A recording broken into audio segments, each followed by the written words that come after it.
Hello, students. I'm again back with part 2 of chapter number 5, the Khalji dynasty. Students, I hope you all have seen part 1 of this chapter. If not, do watch it. Students, till here we have completed everything in part 1. बेटा यहाँ तक हम part 1 में complete कर चुके हैं.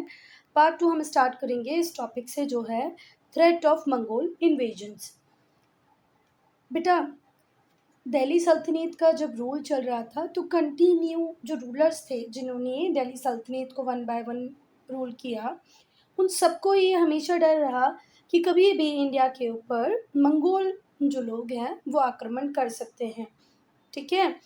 The Mongols continue to be the threat to Delhi Sultanat. Delhi सल्तनत के लिए कंटिन्यू एक तरीके से खतरा बने रहे. कौन? मंगोल्स.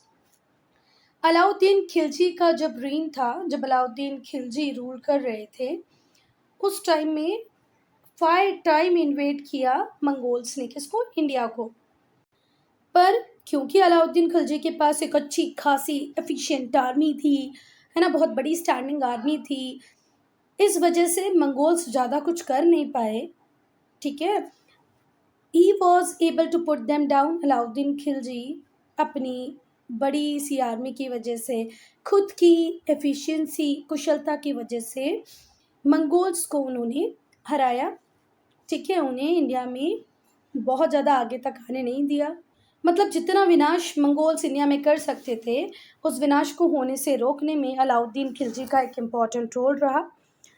उनकी खुद की एफिशिएंसी, उनकी बहुत बड़ी सी जो आर्मी थी, लार्ज स्टैंडिंग आर्मी थी, उसकी वजह से उन्होंने मंगोल्स को वहीं रोके रखा, उन्हें इन्वेड नहीं करने दिया. फिर सुल्तान ने बहुत सारे ऐसे मेजर्स लिए जिससे फर्दर अटैक ना हो. ठीक है. अटैक होना, उससे अपनी प्रजा को बचाना ये अलग बात है, और अटैक ना ही होने देना अलग बात है. तो लड़ने में देखो 4 सैनिक उनके मरते हैं तो बेटा 4 सैनिक हमारे भी मर जाते हैं. तो अब सुल्तान को वो भी नहीं चाहिए थे, इसलिए सुल्तान ने प्रोएक्टिव एक्शन ले लिया इस बार कि भाई हमारे इंडिया के ऊपर, दिल्ली सल्तनत के ऊपर अटैक होने ही नहीं चाहिए. ठीक है. बहुत सारे मेजर्स लिए इसके लिए. अलाउद्दीन ने बहुत सारे नए फोर्ट्स बना दिए, नए किले बना दिए. जो पुराने थे उन्हें रिपेयर करा दिया. ठीक है. और जितने भी फोर्ट नए बनाए या जो पुराने, जो टेक्निकली बहुत ज़्यादा इम्पॉर्टेंट थे, है ना, जिनकी प्रोमिनेंस ज़्यादा थी, उन सब के ऊपर बहुत ही एफिशिएंट जनरल को बिठाया.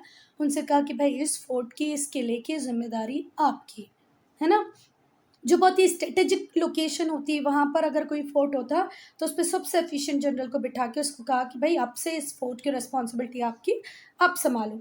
ठीक है. तो पहला काम क्या किया इन्होंने? नए फोर्ट बनाए, पुराने को रिपेयर करा दिया, एफिशिएंट जनरल को उनके ऊपर उनकी रिस्पॉन्सिबिलिटी दे दी. फिर उसने अपनी बड़ी सी और बहुत पावरफुल सी स्टैंडिंग आर्मी बनाई, मतलब वो सैनिक जो हमेशा लड़ने के लिए तैयार हैं. अलाउद्दीन ने बहुत सारे मेजर्स लिए अपनी आर्मी को मेंटेन करने के लिए. मतलब बहुत सारे तरीके इन्होंने ऐसे अपनाए जिससे बड़ी सी आर्मी को मेंटेन कर सकें, क्योंकि आर्मी को मेंटेन करना बेटा उस टाइम में इजी काम नहीं था. आज तो आपके पास टैंकर्स होते हैं, मशीन गन्स होती हैं. ठीक है. और ये मशीनें, ये टैंक्स, ये गाड़ियाँ, जीप, अगर आप जेट लेके आ रहे हो तो ये आपसे खाना नहीं मांगेंगे रोज बेटा. पर उस टाइम में हमें हाथी घोड़े मेंटेन रखने होते थे, जिनको कंटिन्यू खाना देना, है ना. उन्हें भूखा तो नहीं रख सकते आप हाथियों को, घोड़ों को, तो उन्हें क्या खाना देना इतना आसान काम था. उनके भोजन का प्रबंध करना, मतलब उन्हें इतने क्वांटिटी में खाना चाहिए था, वो अरेंज करो. ठीक है. तो सबसे बड़ी प्रॉब्लम तो ये थी. आज तो हम टैंक्स के ऊपर चल रहे हैं या जेट के ऊपर चल रहे हैं, गाड़ियों के ऊपर चल रहे हैं, तो वो एक बड़ी प्रॉब्लम नहीं है, पर उस टाइम में इन सब को भी मेंटेन करना रहता था. अच्छा, दूसरा काम, इन्होंने एक मॉरल प्रेशर भी बनाया मंगोल्स के ऊपर. अगर गलती से कोई भी मंगोल लीडर इनकी पकड़ाई में आ जाता ना बैटल में, तो उसको हाथियों के पैरों तले कुचलवा देते थे. ठीक है. समझ में आ रही बात? अगर आप एक मंगोल लीडर हो और अपनी आर्मी को लीड कर रहे हो और दिल्ली सल्तनत के खिलाफ लड़ रहे हो, बस आप पकड़ा जाओ. अगर आप पकड़ा गए तो आपका सर और हाथी का पैर, आपका सर हाथी के पैरों के नीचे होगा. तो ये एक टाइप से मॉरल प्रेशर क्रिएट कर रहा है, जिसकी वजह से कोई लीडर लड़ने के लिए तैयार भी नहीं होता. इवन भाई इन्होंने तो इस बात का भी ऑर्डर दे दिया कि वो सारे लोग जो जलालुद्दीन खिलजी के टाइम वो सारे मंगोल्स जो जलालुद्दीन खिलजी के टाइम पे दिल्ली में आके रहने लग गए, उन सबको मार दो। मैसेकर का मतलब क्या होता है? एक साथ जब हम बहुत सारे लोगों को मारते हैं तो उसे क्या कहते हैं? मैसेकर। ठीक हुई बात। तो अलाउद्दीन खिलजी ने ऑर्डर दिया कि वो सारे मंगोल जो जलालुद्दीन खिलजी के टाइम में दिल्ली में आके रहने लगे हैं, उन्हें मार दो। नेक्स्ट है रिप्रेशन ऑफ द नॉबल्स। बेटा ये जो वर्ड रिप्रेशन है, इसका मीनिंग क्या होता है? दमन करना, किसी की पावर को कंट्रोल करना। ठीक है, तो वो नॉवेल्स जो अलाउद्दीन खिलजी को हेल्प करते हैं, उससे सुल्तान बनाते हैं, अब उनकी खैर नहीं, क्योंकि उनका ब्रूटल रिप्रेशन करेंगे कौन? अलाउद्दीन खिलजी। ठीक है, समझ में आ रही बात? रिप्रेशन का मतलब क्या होता है? दमन करना। अब किसका दमन होने वाला है भाई? नॉवेल्स का। चलो, तो अलाउद्दीन खिलजी पावर में आए किसकी हेल्प से? नॉवेल्स की हेल्प से। पर बाद में उन्होंने बहुत सारी ऐसी मेथड्स को अडॉप्ट किया, ऐसे मेजर्स लिए जिससे वो नॉवेल्स की पावर को सप्रेस कर पाए। ठीक है, और साथ ही साथ इस बात का भी ध्यान रखा, इस बात को इंश्योर किया कि किसी भी नॉवल के पास सुल्तान जितनी या सुल्तान से ज़्यादा ताकत ना आ जाए। ठीक है, सुल्तान जितनी या सुल्तान से ज़्यादा ताकत ना आ जाए। ऐसे माना जाता था कि अलाउद्दीन ने कुछ लोगों को मौत के घाट उतार दिया, डेथ दे दी, मार दिया, कुछ लोगों को अंधा कर दिया, सिर्फ किन को छोड़कर? 3 नॉवेल्स को छोड़कर। बाहरी ये बात समझ में, जितने भी नॉवेल्स थे, पहले तो उनकी मदद थी, खुद राजा बन गया और राजा बनने के बाद उनकी पावर को ख़त्म किया, कुछ को तो मार दिया, कुछ को अंधा कर दिया, सिर्फ 3 नॉवेल्स को छोड़कर। वो 3 नॉवेल कौन थे? जिन्होंने धोखा किया था जलालुद्दीन के साथ और वफादारी की थी किसके साथ? अलाउद्दीन खिलजी के साथ। अलाउद्दीन खिलजी को क्या बना दिया था? राजा, सुल्तान। ऐसे बिलीव किया जाता है कि अलाउद्दीन ने बहुत सारे लोगों को मार दिया, बहुत सारे लोगों को अंधा कर दिया, सिर्फ 3 नॉवेल्स को छोड़ दिया था। वो 3 नॉवेल कौन थे? जिन्होंने ताज दिलवाया था अलाउद्दीन को। किसको धोखा देकर? जलालुद्दीन को धोखा देके। जो सुल्तान थे वो सक्सेसफुल हुए, जितने भी रिबेलियस नॉवल थे उनको सबको कंट्रोल में ले आए और बहुत स्टर्न, बहुत ही कड़े फैसले लिए, स्टर्न मेजर्स लिए, है ना? मतलब हर वो काम किया जिसको करने से पावर इनके पास ही रहे। ठीक है, उचित कार्रवाई की और इस तरीके से की कि भैया नॉवेल्स इनके कंट्रोल में ही रहें। ठीक है, पहला काम क्या किया है इन्होंने इन सारे नॉवेल्स को कंट्रोल करने के लिए? बहुत ही बढ़िया स्पाई सिस्टम डेवलप किया। Alauddin setup N efficient espionage system, मतलब जासूसी जो होती है ना, जासूस, वो सिस्टम इन्होंने डेवलप किया, वो भी बहुत efficient. Everything that the novels did, जो भी नॉवेल्स करते उससे सीधे ये जो स्पाई होते वो किसको रिपोर्ट करते? सुल्तान को। इसकी वजह से सुल्तान के पास सारी खबरें रहती और बेचारे नॉवेल्स को कभी कोई अपॉर्चुनिटी ही नहीं मिली कि वो सुल्तान के खिलाफ कुछ षड्यंत्र रच पाता या सुल्तान उसमें फंस पाता, क्योंकि सुल्तान के पास तो ऑलरेडी सारी न्यूज़ पहले ही आ जाती है। अच्छा, एक काम और किया अलाउद्दीन ने, नॉवेल्स के क्या कहा कि भैया तुम एक दूसरे से ना तो मिलोगे और ना ही तो तुम लोग आपस में अपने बच्चों की शादियां करोगे, अपने बहनों भाइयों की शादियां करोगे। ठीक है, और अगर ऐसा कुछ कर भी रहे हो, मैट्रिमोनियल अलायंस बना भी रहे हो, तो मेरी परमिशन लो, मेरी परमिशन के बिना करोगे ना भाई तो देखो क्या करता हूँ मैं। ठीक है, तो पहला काम तो इसने किया कि नॉवेल्स का आपस में मिलना जुलना बंद कर दिया। जैसे पहले नॉवेल्स वगैरह बहुत सारी पार्टीज़ करते थे, वो सारी पार्टीज़ बंद करवा दी और कहा कि अगर आपस में तुम अपने किसी फैमिली मेम्बर की शादी भी करते हो ना, एक नॉवल की बहन दूसरे नॉवल का भाई, एक नॉवल की लड़की दूसरे नॉवल का लड़का, अगर ऐसे रिलेशंस भी बनाते हो ना तो पहले मेरी परमिशन लो, और अगर मैं परमिशन दूँ तो ठीक है, और नहीं दिया तो बिल्कुल भी आप ये शादियाँ नहीं करोगे। उसने प्रोहिबिट कर दिया किसके यूज़ को? वाइन, शराब बिल्कुल बंद करवा दी, है ना? एंड ऑर्गेनाइजेशन ऑफ फंक्शंस और पार्टीज़, ना ही तो कोई फंक्शन होगा ना पार्टी होगी, और शराब तो बंद ही करवा दी, शराब का उपयोग कोई नहीं करेगा, ऐसा कहा।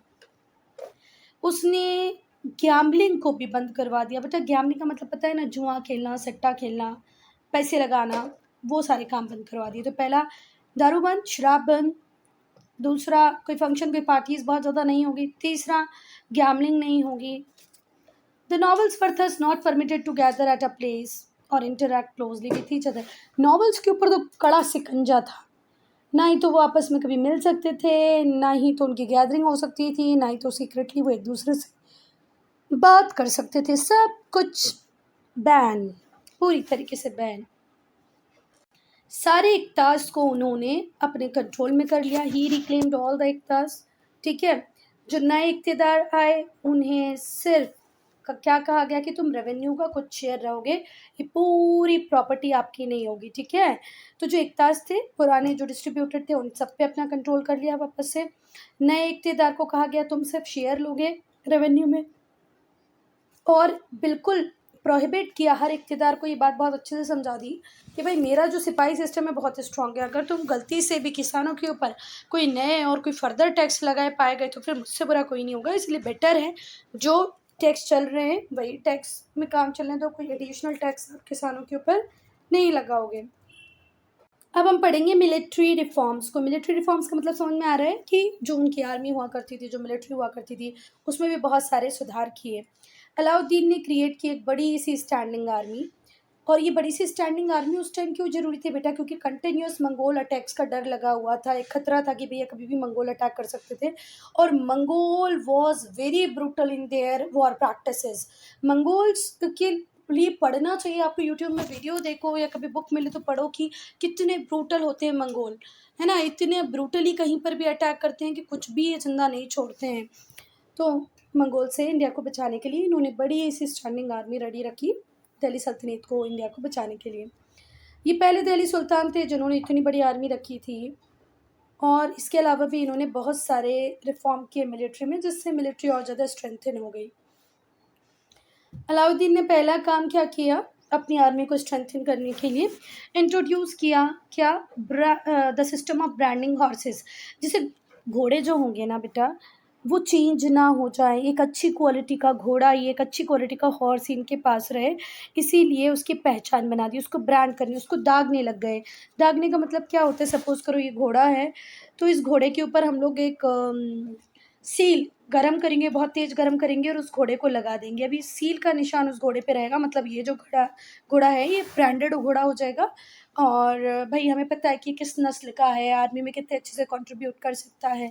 तो अलाउद्दीन खिलजी ने system of branding horses start किया। ये हॉर्सेस को ब्रांड करने लग गया, उन्हें दागने लग गया, और फिर इसने डिस्क्रिप्टिव रोल्स बनाए अपने शोल्डर्स के, जिन्हें क्या कहा गया, चेहरा कहा गया। मतलब आर्मी के एक एक व्यक्ति की पहचान प्रॉपर लिखी होती थी भाई, कौन कितने वेट का है, किसकी हाइट कितनी है, तिल है तो कहाँ पर है, मसा है तो कहाँ पर है, उसका चेहरा कहाँ पर है।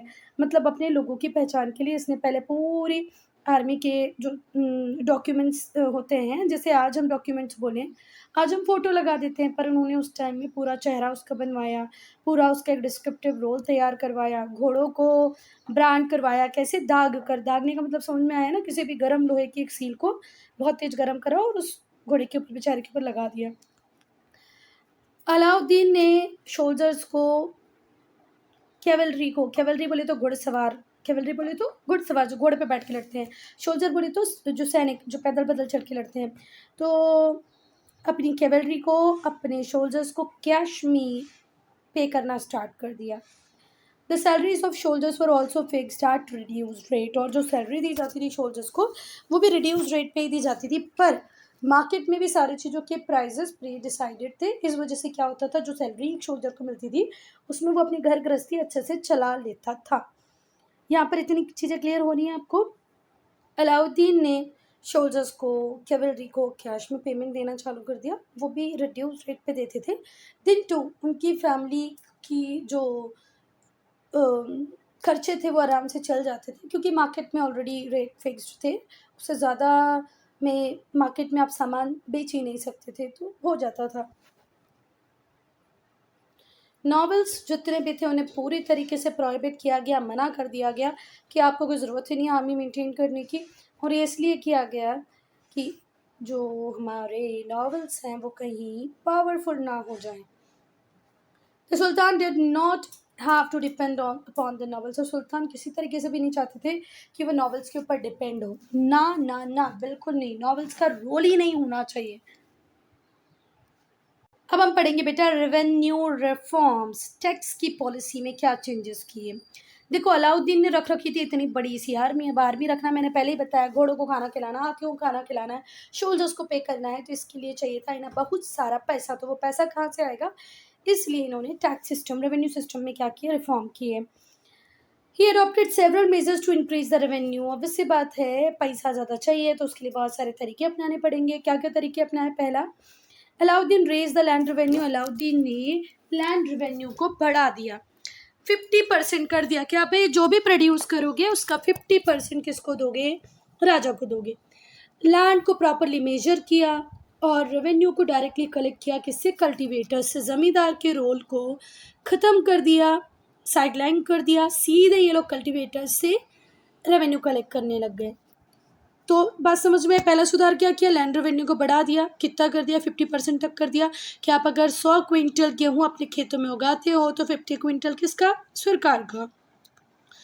फिर इन्होंने जो रेवेन्यू थी वो डायरेक्टली किससे कलेक्ट किए, कल्टीवेटर्स, ज़मींदार के रोल को, मिडिलमैन के रोल को ख़त्म कर दिया। और रेवेन्यू को भी किस में कलेक्ट किया बेटा, कैश में। शोल्डर्स को ये कैश में पेमेंट देते थे, है ना। तो ऑल इन ऑल जब ये कैश में पे कर रहे हैं तो ये भी क्या चाहते थे कि हमें भी रेवेन्यू किस में मिले, कैश में। इसने स्पेशल रेवेन्यू ऑफिसर्स को बैठाया, उन्हें अपॉइंट किया, उनसे कहा कि पहले ज़मीनों को प्रॉपर मेजर करो, फिर रेवेन्यू को कैलकुलेट करो और फिर टैक्स कलेक्शन का काम करो। पहले ज़मीनें मेजर होंगी, फिर रेवेन्यू कैलकुलेट होगा और फिर वसूला जाएगा tax. Next, market control regulation. अब मार्केट को कैसे कंट्रोल किया, इतनी बड़ी आर्मी को मेंटेन करना है तो ज़्यादा से ज़्यादा सोल्जर चाहिए। अलाउद्दीन ने इनकी सैलरी रख रखी थी कम, तो ये इंश्योर कराना चाहते थे कि सैलरी कम से कम इतनी तो हो, इतनी सफिशिएंट हो कि लोग, जो मेरे सोल्जर्स हैं, वो प्रॉपर अपने घर के खर्चे को चला पाए। इसलिए इसने प्राइस कंट्रोल मेजर्स का भी अडॉप्ट किया कि भैया मेरी किंगडम में हर चीज़ का प्राइस भी डिसाइडेड होगा, उससे ज़्यादा में वो नहीं बिकेगी। जो प्राइजेस थे गुड्स के उन्हें फिक्स कर दिया गया, जिससे सोल्जर्स हर आर्टिकल को जो वो चाहते हैं उसे अफोर्ड कर पाएँ डेली यूज़ के, अपनी लोअर सैलरीज़ में, जो कम सैलरीज उन्हें दी जाती है उसमें भी वो सारी नीड्स को पूरा कर पाएँ। जो प्राइजेस थे सारी कमोडिटीज़ के, including grains, clothes, slaves, kettles, ये कौन डिसाइड करते थे, सुल्तान। फिर से ध्यान से सुनो, भले अनाज का दाम हो, कपड़े का दाम हो, गुलामों का दाम हो, जानवर, कैटल्स, गाय बैल भैंस बकरी, इन सब के प्राइस को सुल्तान ही डिसाइड करते थे। ग्रैंडरीज बनाई गई बड़ी बड़ी दिल्ली में, जिसमें ग्रेन्स को कलेक्ट करके रखा गया मर्चेंट से। जो सुल्तान थे उन्होंने बड़े बड़े वेयर हाउसेस बनाए जहाँ पे वो गुड्स को स्टोर करके रख सकें। ये जो वेयर हाउस थे, ये जो अनाज का भंडारण करके रखते थे, स्टोर करके रखते थे, ये जो ग्रेन्स को, उसे रिलीज़ किया जाता था at the time of famine, shortage of food. जब अकाल पड़ जाए, खाने पीने को कुछ ना हो या किसी साल खाने की कमी हो, तो उस टाइम में यहाँ से अनाज दे दिया जाता था।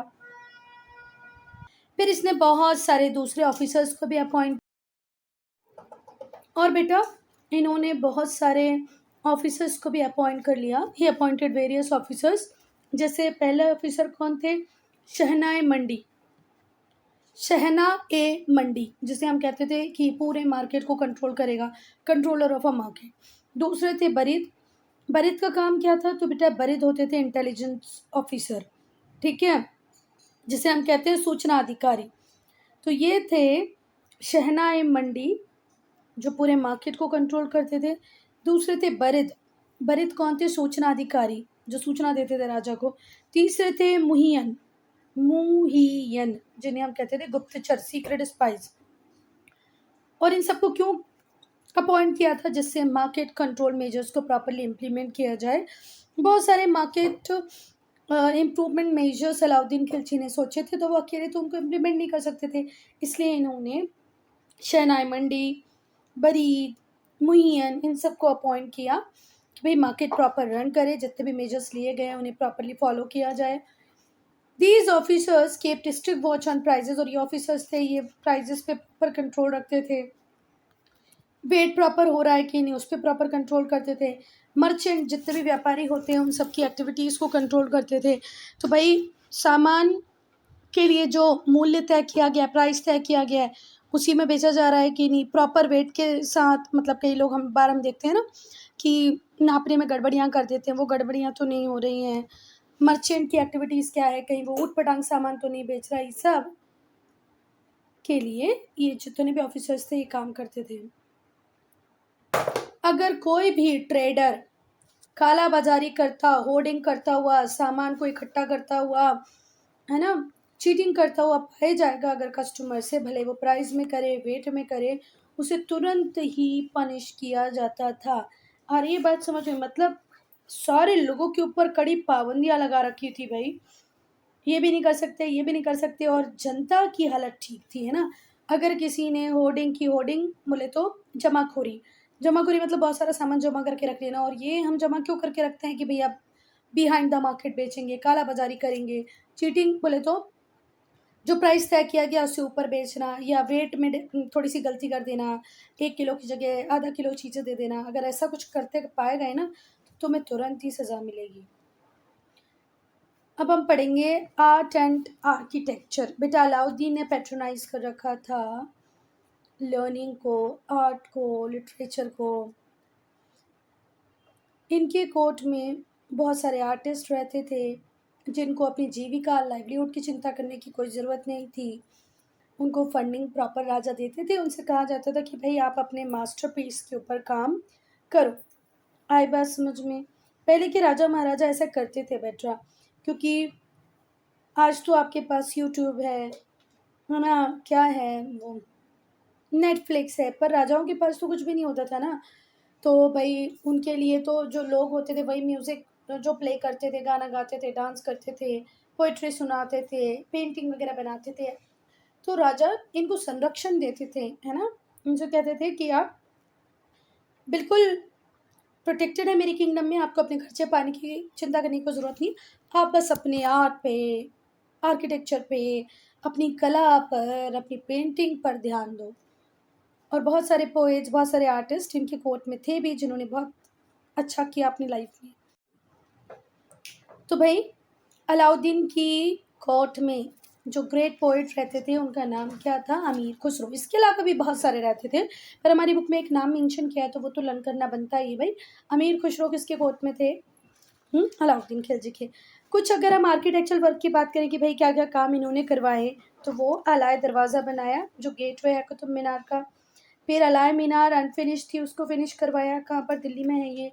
सीरी फोर्ट बनाया, हज़ार सितूर बनाया, the place of 1000 pillars, हौज़ Alai बनाया, है ना, नाउ नोन एज हौज़ खास।